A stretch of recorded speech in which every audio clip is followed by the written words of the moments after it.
महाराष्ट्र के अहल्यानगर जिले में शानी शिंगणापुर मंदिर इंतजामिया ने 114 मुसलमानों समेत 167 मुलाजिमीन को बरतरफ कर दिया है। इस मामले पर औरंगाबाद के साबिक रुकने पार्लियामेंट इम्तियाज जलील ने शदीद रद्द-ए-अमल का इजहार किया। इम्तियाज जलील ने कहा कि जात पात के नाम पर मुलाजिमत कारोबार से रोकना अफसोसनाक है।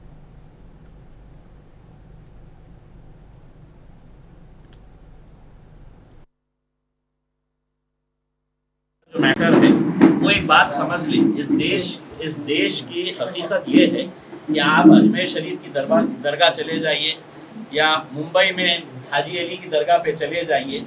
तो वहाँ पर आपको देखने को मिलेगा कि वहाँ पर सिर्फ एक जाति, एक धर्म या एक मजहब के लोग नहीं आते। हर एक की आस्था अपने अपने हिसाब से वो वहाँ पर जाते हैं। लेकिन अगर हम धर्म के नाम पर, जाति के नाम के ऊपर अगर लोगों से ये कहेंगे कि नहीं आप यहाँ पर नहीं कारोबार कर सकते हैं करके, इस देश की खूबसूरती इसी बात के अंदर थी कि आज जितने भी बड़े मंदिरें देखेंगे तो उस मंदिर में भगवान की मूर्ति तो जरूर रहेगी, लेकिन सामने बेचने वाला, नारियल बेचने वाला कोई और जाति का रहेगा,